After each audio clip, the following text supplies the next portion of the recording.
Olá, meu querido amigo, irmão, mais uma vez estamos juntos para estudarmos a maravilhosa Palavra de Deus. O estudo de hoje, 1000 anos de paz. Gostaria antes, porém, de dizer a você que até aqui nós estudamos alguns temas, né, Rogiano? É verdade. Demos início, então, estudando a Palavra de Deus, apresentando a você como um livro, uma carta inspirada por Deus. Falamos ainda que Deus ele dirige o mundo, aquele tema interessante a respeito do sonho de Nabucodonosor. Exatamente. Falamos também a respeito daquela pedra do sonho de Nabucodonosor, né? A volta do Senhor Jesus para então estabelecer o seu reino eterno. Mas agora, queridos amigos, estamos entrando, irmãos, em um tema também muito importante, porque a Bíblia fala de um período de 1000 anos que se dá após a volta de Jesus. Exatamente, chamado milênio. O que será que vai ocorrer durante esses 1000 anos que a Bíblia chama de milênio? Quais Sim. os acontecimentos que ocorrerão durante esse período? Sim, exatamente. Vamos estudar então? O que a Ok. Bíblia fala sobre isso? Muito bem. Abra sua Bíblia novamente e vamos ao estudo da Palavra de Deus, agora a partir da pergunta número 1. Haverá uma ressurreição de justos e outras de ímpios?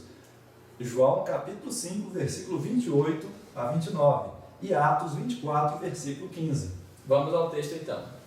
Não vos admireis disso, porque vem a hora em que todos os que estão nos sepulcros ouvirão a sua voz e sairão. Próximo texto.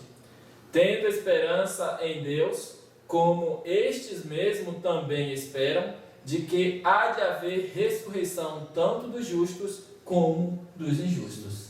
Então nós estamos vindo, sim, existe ressurreição Com certeza. tanto dos justos Como quanto dos dos injustos. injustos. E quando ocorrerá isso? E em que momento dos 1000 anos? Vamos estudar, continuar estudando a Bíblia?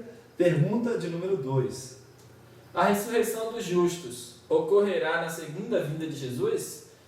Texto de 1 Tessalonicenses 4, verso 16 e Apocalipse 20, verso 6. Porque o Senhor mesmo descerá do céu com um grande brado e a voz do arcanjo, ao som da trombeta de Deus, e os que morreram em Cristo ressuscitarão primeiro. Então nós estamos vendo aqui que vai haver uma primeira ressurreição de quem? Dos justos, Salvos, salvos. exatamente. Agora o texto seguinte: bem-aventurado e santo aquele que tem parte na primeira ressurreição. Sobre este não tem poder a segunda morte, mas serão sacerdotes de Deus e de Cristo e reinarão com ele durante 1000 anos. Ok. Esse é o período, 1000 anos, né? Sim, Então, exatamente. esses justos, esses santos, as pessoas que morreram na fé do Evangelho, vão ressuscitar agora, antes do começo dos 1000 anos, né? Sim. E aí eles vão reinar com Cristo durante 1000 anos nos céus, né? Ok. Irmão Jean, Sim. um fato interessante.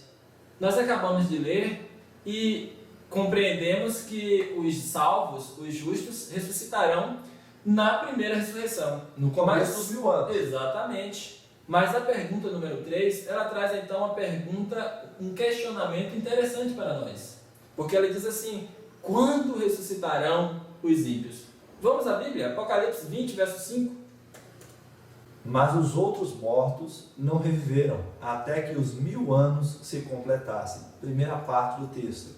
É interessante nós notarmos que existe uma ressurreição de ímpios e outra de Sim. justos. Ou uma de justos e outra de ímpios. Verdade. Só que os justos ressuscitam primeiro no começo dos 1000 anos Sim. e vão reinar durante esses 1000 anos nos céus. Verdade. Né? E os ímpios vão ressuscitar só no fim dos 1000 anos. Por que Sim. será isso, irmão Daniel?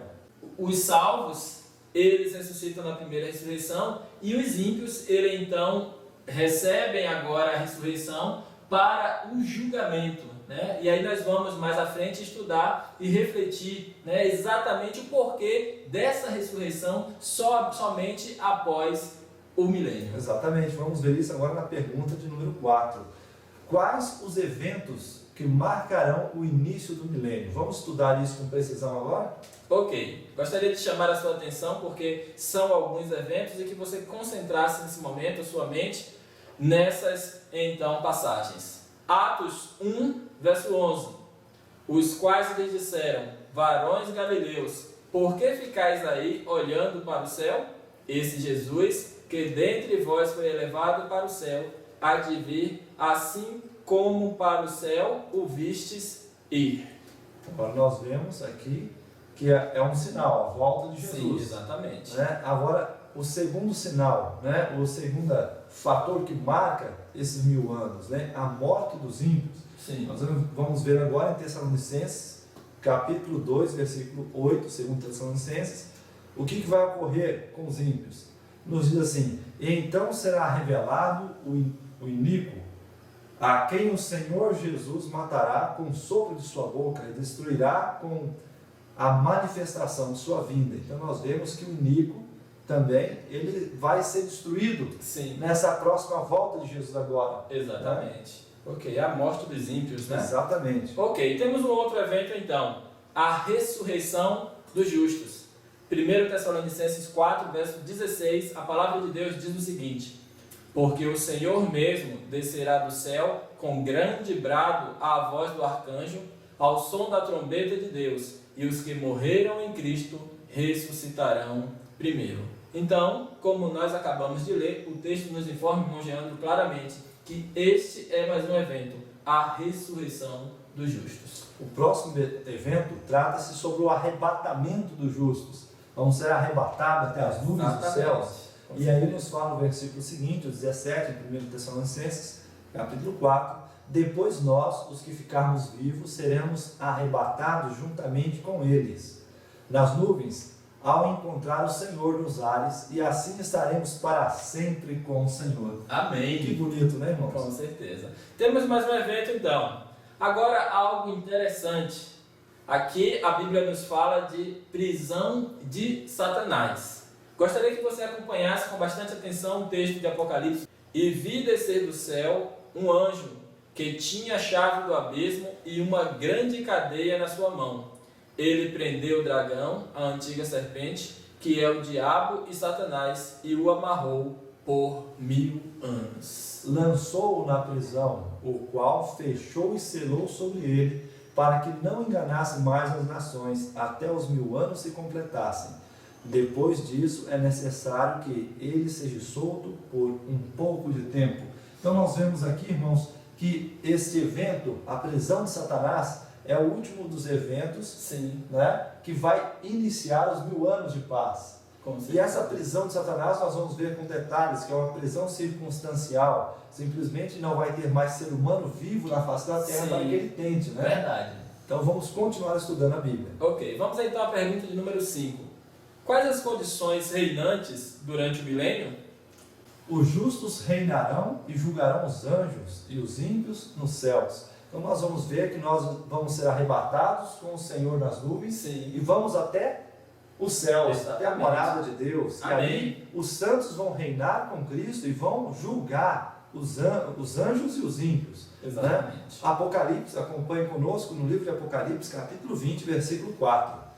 Então vi uns tronos, e os que se assentaram sobre eles foi dado poder para julgar.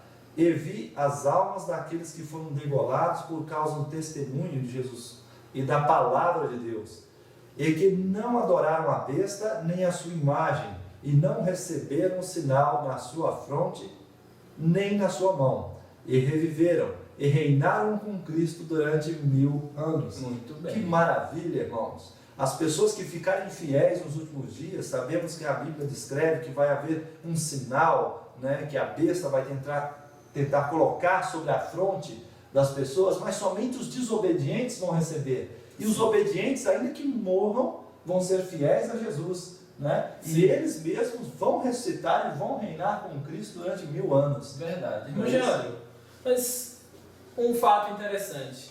Durante esse período de 1000 anos, a Bíblia nos fala que os salvos, aqueles que buscaram a Cristo enquanto teve oportunidade, eles estarão reinando com Cristo. Mas o que acontece então, neste momento, nesse período de 1000 anos, com os ímpios, aqueles que não tiveram a atitude maravilhosa de buscar esse Salvador? Vamos ao texto agora de Jeremias 25, verso 33. Vamos lá. E os mortos do Senhor, naquele dia, se encontrarão desde uma extremidade da terra até a outra. Não serão pranteados, nem recolhidos, nem sepultados, mas serão como esterco sobre a superfície da terra. Que cena terrível, irmão Geandro. A Bíblia que então nos fala que haverá uma quantidade enorme, e a Bíblia também nos fala em um outro texto que os perdidos serão como a areia do mar. Imagine a situação agora, todas essas pessoas mortas, né? E isso se dá durante esse período de 1000 anos, né? E não há ninguém que possa sepultar esses cadáveres. Exatamente, não há ninguém vivo para isso, né? Com exceção dos anjos maus e de Satanás. Com certeza. Vemos aqui também que um dos acontecimentos é que a terra fica vazia, porque Sim. não existe mais ninguém vivo, com exceção dos anjos maus. Né? Vamos acompanhar essa leitura na Bíblia em Jeremias capítulo 4, versículo 23 ao 25. Observei a terra, nos diz a palavra, e eis que era sem forma e vazia. Também os céus não tinham sua luz. Observei os montes, e eis que estavam tremendo, e todos os outeiros estremeciam. Observei, e eis que não havia homem algum, e todas as aves do céu tinham fugido. Vi também que a terra fértil era um deserto, e todas as suas cidades estavam derrubadas diante do Senhor, diante do furor da sua ira. Pois assim diz o Senhor: toda a terra ficará assolada, de todo, porém, não a consumirei. Então o texto é muito claro de Jeremias em afirmar que não havia nenhum morador sobre a terra, né? Diz claramente que não havia homem algum. Aí no texto então de Jeremias 4, no verso 25, diz: observei e eis que não havia homem algum. Vemos aqui, irmãos, que realmente Satanás ficou então preso. Exatamente. Porque ele não tinha homem algum para tentar. O texto de Apocalipse 20, versículo 1 a 3, que nos fala que Satanás foi preso, não é isso? Sim. Então ele foi preso por uma questão de circunstância, porque aqui em Jeremias diz que não havia homem algum. Com certeza. Né? Vamos ver então que tipo de circunstâncias serão essas que Satanás estará preso. Jeremias 4, versículo 26 e 27. E ele prendeu o dragão, a antiga serpente, que é o diabo e Satanás, e o amarrou por 1000 anos. Ok, então a Bíblia nos apresenta aqui, irmão Geandro, texto muito claro, em dizer que a prisão de Satanás se dá por conta dele não ter mais ninguém a quem tentar. Exatamente. Ok, vamos então agora à pergunta de número 6. Quais os acontecimentos ao final dos 1000 anos? Apocalipse, capítulo 21, versículo 2. A nova Jerusalém desce com Jesus e com os santos anjos. Então nós vamos ver, né, com os santos e com os anjos também. O povo de Deus vai descer com Jesus nessa maravilhosa cidade, não é isso? Sim, certamente. Então nós vamos estar lá com os anjos, com Jesus, e vamos descer. Vamos estudar aqui Apocalipse 21, versículo 2. E vi a santa cidade, a nova Jerusalém que descia do céu, da parte de Deus, adereçada como uma noiva ataviada para seu noivo. É impressionante, irmãos, que realmente a cidade santa é muito linda. Quando nós vamos para a descrição dela em Apocalipse, nós vemos seus muros de ouro, revestidos de pedras preciosas, não é? Com certeza. Parece Será realmente um espetáculo maravilhoso. Exatamente. Vamos ao texto agora de Zacarias, capítulo 14, verso 4 a 10, que ainda fala a respeito desse evento, irmão Geandro. Naquele dia estarão os seus pés sobre o Monte das Oliveiras, que está defronte de Jerusalém para o Oriente. E o Monte das Oliveiras será fendido pelo meio, do Oriente para o Ocidente, e haverá um vale muito grande, e metade do monte se removerá para o norte, e a outra metade dele para o sul. Que coisa maravilhosa! Os salvos descendo na cidade santa, juntamente com Cristo, e então nós poderemos ver a cidade santa tocando o Monte das Oliveiras, e então acontecendo essa coisa maravilhosa que os salvos poderão contemplar com seus olhos. Exatamente, o monte, por não suportar esse peso, ele se fende e abre uma grande planície, né? Exatamente. E ali assenta a cidade de Deus. Amém. Agora, um acontecimento muito interessante na sequência, em Apocalipse, capítulo 20, versículo 5, na primeira parte, nos diz: e os outros mortos não reviveram até os 1000 anos se completassem. Então, completando-se os 1000 anos, descendo a cidade santa, eles agora revivem. Sim, certamente. Para qual propósito? Para que Satanás novamente saia a os enganar, não é Com isso? certeza. Vamos ver o próximo acontecimento? Ok, Satanás ele é então solto, né? Porque agora, como o irmão Geandro acabou de colocar para você, meu querido amigo, há novamente quem ele possa incitar, quem ele possa tentar a fazer algo contra Deus. E aí nós então encontramos o texto de 20, verso 7 de Apocalipse, dizendo: ora, quando se completarem os 1000 anos, Satanás será solto da sua prisão. Muito bem, vamos então agora ao próximo evento. Os ímpios tentam tomar a cidade e são destruídos por Deus. Veja bem, amigos, esses acontecimentos são muito importantes para que nós possamos compreender o futuro, porque Deus que revela o futuro, não é isso? Nas Santas Escrituras. Sim, exatamente. E nós estamos vendo aqui os passos que vão se seguir em sequência, né? Com certeza.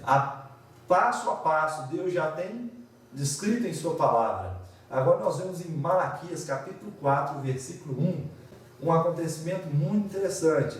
Satanás ele é solto, Sim. ele sai a enganar as nações, e agora as nações tentam invadir, as nações dos perdidos, Verdade. tentam tomar a cidade santa, e nesse momento Deus vai destruí-los, é o juízo final. Vamos encontrar então em Malaquias 4:1, pois eis que aquele dia vem ardendo como fornalha, todos os soberbos e todos os que cometem impiedade serão como restolho, e o dia que está para vir os abrasará, diz o Senhor dos Exércitos, de sorte que não lhes deixará nem raiz, nem ramos. Muito bem. Falando ainda desse evento, agora Malaquias 4, 2 a 3 diz o seguinte: mas para vós, os que temeis o meu nome, nascerá o sol da justiça, trazendo curas nas suas asas. E vós saireis e saltareis como bezerros da estrebaria, e pisareis os ímpios, porque se farão cinza debaixo das plantas de vossos pés, naquele dia que prepararei, diz o Senhor dos Exércitos. Exatamente, nós vemos aqui, irmãos, que deste mundo que foi destruído pelo fogo e que foi purificado pelo fogo, Sim. da cinza dos ímpios, fala a Bíblia que farei novo céu e nova terra. Com certeza. Porque o primeiro céu e a primeira terra já passaram, Sim. não é isso? Irmão Jean, faz-se necessário fazer uma observação aqui, que o texto que nós lemos de Malaquias, capítulo 4, verso 1, diz que não lhes deixará nem raiz, nem ramo. Então, querido amigo, a Bíblia está dizendo que não há espaço aqui para uma segunda situação, ou seja, o homem passou por essa situação aqui de julgamento, de condenação, e ainda permanecer em algum lugar queimando eternamente. Exatamente. Então, esse fogo eterno não existe, querido amigo. Exato. Nós vemos que a fumaça do seu tormento, ou seja, a lembrança do que um dia aconteceu, Sim. vai subir para todo sempre, mas que não vai ficar nem raiz nem ramo. Tornará Deus cinzas. vai consumi-los totalmente, e da cinza dos ímpios Deus fará um novo céu e uma nova terra, e nós vamos pisar nesse novo céu e uma nova terra, não é isso? Amém. E não vai ficar nada a não ser a lembrança em nossas mentes desses acontecimentos, né? E Muito vamos bem. ver agora, Satanás é o último a ser destruído, não é isso, irmãos? Apocalipse capítulo 20, agora convidamos você a abrir, no versículo 10. E o diabo que os enganava, essas nações, foi lançado no lago de fogo e enxofre, onde estão a besta e o falso profeta, e de dia e de noite serão atormentados para todo sempre. Então nós vemos aqui uma linguagem totalmente figurada, né? Nós vemos que eles, essa fumaça do seu tormento que sobe para todo sempre, em outras versões, é justamente a lembrança, porque eles serão destruídos totalmente, como fala lá, não ficará raiz nem ramo. Verdade. Né? E a palavra de Deus é segura. Sim, certamente. Muito bem, vamos então agora à pergunta de número 7. A promessa de uma nova terra, então, se concretizará? Vamos ao texto de 2 Pedro, capítulo 3, verso 10 a 13. Virá, pois, como ladrão o dia do Senhor, no qual os céus passarão com um grande estrondo, e os elementos ardendo se dissolverão, e a terra e as obras que nela há serão descobertas. Ora, uma vez que todas essas coisas hão de ser assim, dissolvidas, que pessoas não devemos ser em santidade e piedade? Irmãos, devemos, ao ver todas essas coisas acontecerem, todos esses juízos de Deus ocorrerem, que pessoas devemos ser nós? Deveríamos ser pessoas levadas por situações dissolutas, enganadas, né? Por licenciosidade, ou deveríamos ter uma vida santa? O texto ainda continua trazendo um conselho para nós. Ele diz assim: aguardando e apressando-vos para a vinda do dia de Deus, em que os céus em fogo se desfarão, e os elementos ardendo se fundirão. Nós, porém, segundo a sua promessa, aguardamos novos céus e uma nova terra em que habita a justiça. Então, o texto é muito claro, querido amigo, em dizer que a promessa de uma nova terra, ela é verdadeira, ela é certa e se cumprirá na vida daqueles que fielmente buscarem a Jesus, ainda então, enquanto pode. Exatamente. Agora nós vamos fazer uma importante recapitulação, vai estar aparecendo aí na sua telinha um quadro mostrando esses acontecimentos em ordem sucessiva, falando sobre aquilo que acontece antes da primeira ressurreição, né? Até a primeira ressurreição, nós vamos falar sobre vai acontecer o que? A volta de Jesus, nós vimos. Sim. A ressurreição dos justos, a ascensão dos vivos, então nós vamos ser arrebatados, né? Após a ressurreição dos justos, e a morte dos ímpios. Todos os ímpios morrem. Satanás, ele é aprisionado por uma questão de circunstâncias. Sim, porque não vai ter a quem tentar. A terra fica totalmente desolada e destruída, e aí nós começamos um período de 1000 anos, né? Os justos vão para onde? Para o céu. Né? Os ímpios permanecem mortos. Satanás é prisioneiro de circunstâncias e a terra fica em descanso. Ok, né? Agora então encontramos, irmão Geandro, após então esse período de 1000 anos, quando a cidade santa ela desce, os ímpios eles então ressuscitam, né? Aquela segunda ressurreição que nós acabamos de estudar. Satanás ele é solto, porque agora ele tem a quem tentar, e acontece então o julgamento final, né? E após, é claro, esse julgamento final, a destruição também final, quando os ímpios, juntamente com Satanás, tentam tomar a Nova Jerusalém, e então eles são destruídos, e agora tem espaço à eternidade, né? Quando os salvos habitarão na nova terra. Querido amado, amigo, quer você também fazer parte desses salvos que estarão gozando as alegrias eternas em um mundo novo? Gostaria você também de viver eternamente com seus filhos, com seus parentes e amigos? Vamos pedir a Deus que Ele nos conceda essa graça. Vamos viver uma vida de santidade, justiça, Amém. De amor, andando nos mandamentos de Deus. Oremos a Deus a isso, pedindo em nome de Jesus, que Ele certamente nos concederá. Não é isso, irmão? Amém. Que o Senhor continue então abençoando a sua vida. Até o próximo estudo. Amém.